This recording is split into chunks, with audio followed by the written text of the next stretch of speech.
Hi, this is Dr. Joe Green, head pastor of Antioch Assembly Church located in Harrisburg, Pennsylvania, also the founder of the 2019 movement, and I want to share my walkaway story with you. Some of you may be familiar with the walkaway campaign or the walkaway movement, and in essence what it's about is about many people that are waking up and coming off the liberal democratic plantation, I call it. The Democratic Party. Some people call it the liberal democratic plantation, which is what I like to look at it as. And the thing that encourages me the most is that there is a lot of black people of color that are now switching from the Democratic Party. I'm not telling everybody you should switch to the Republican Party, but I do believe that all of us should come off the Democratic plantation, the mental and oppressive system that has plagued us for many years. So I want to share a little bit about my story, and I'm doing this again because I did it the first time and I had some music in the background and people said the music was a little bit too loud and it was distracting. So I want to make sure that people can clearly hear what I'm saying. Just a little bit about myself. I turned 18 at 1985, and when I turned 18, I was a registered Democrat, which most people are at 18 years old in the black community, and most of the people in my family. And the reason we, identified ourselves as Democrat is because of the fact that we were led to believe that the Democrats were the party that really cared for black people, and that the social programs that they implemented were ones that were really meant to help us, which I found out later that that's not the case. And so when I understood exactly what it is that was taking place, I began to switch, and I officially left the Democratic Party in 2012. So from 1985 until 2012, I was a registered Democrat, and I wasn't just a registered Democrat.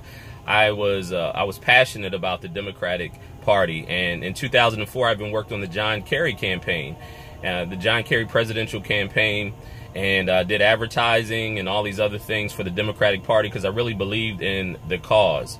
I was also raised by a Black Panther. My stepfather was a former Black Panther, and so he used to educate me about all the things of the civil rights movement and some of the things that black people have been fighting for since the 60s and the early 70s.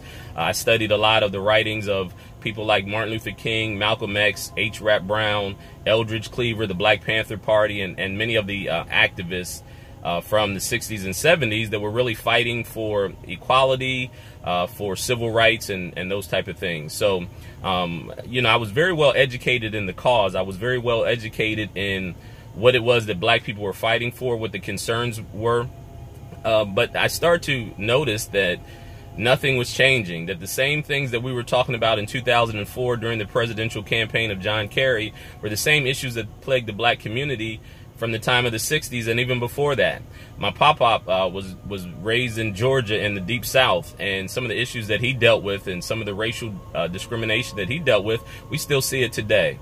And so the more I studied the history of the Democratic Party, and most of you are probably familiar with the fact that the Democratic Party was the party that actually started the Ku Klux Klan. During the time of the Reconstruction, after slavery was abolished, they started the Ku Klux Klan. They voted against every single piece of civil rights legislation from the very beginning. And it wasn't until the 60s where LBJ and the Democrats even started to pay attention to civil rights issues.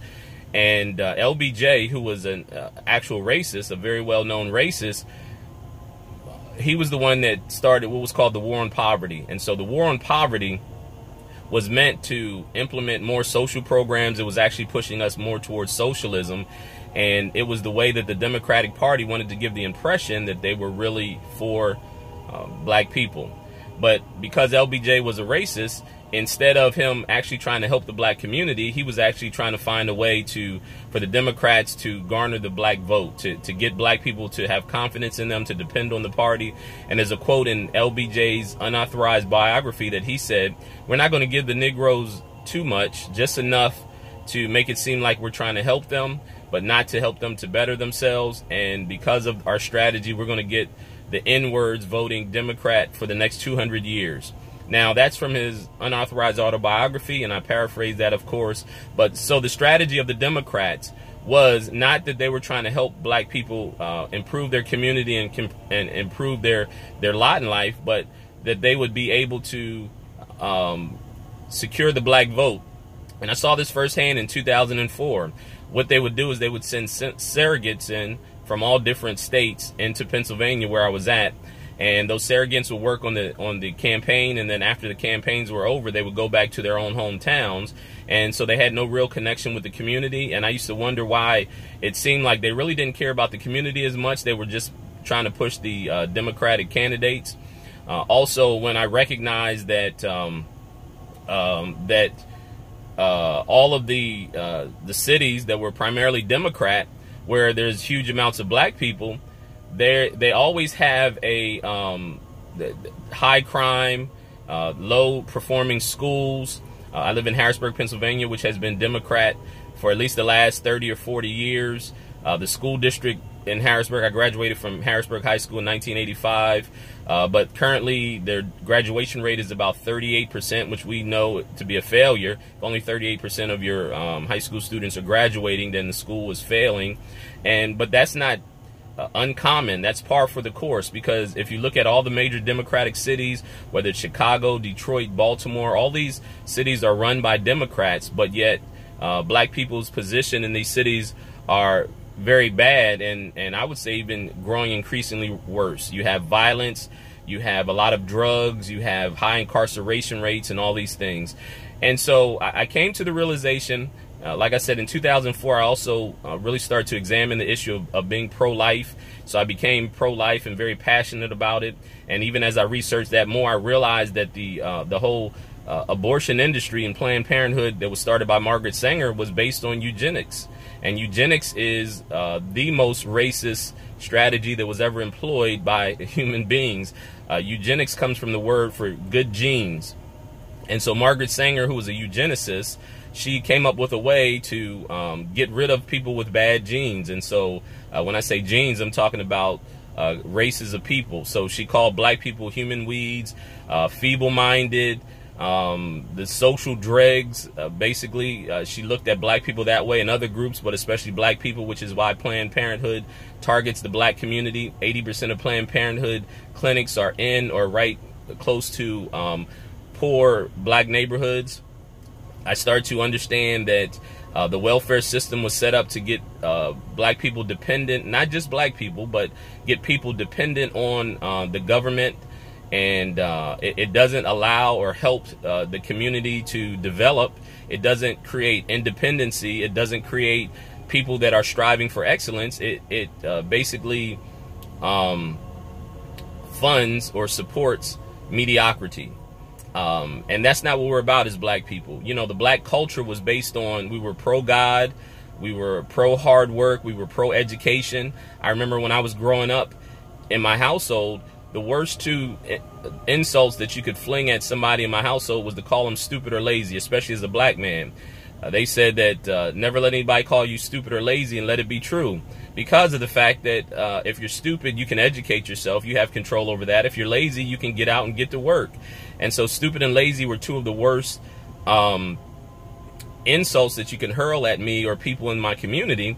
And it seems as though the Democrats think that way of us, because with the social programs, the way they're set up, they're basically telling us that we can't survive unless we get assistance from the government. And they've convinced us of that, which is why when someone fights against social programs or to cut social programs, a lot of black people say that that's racism.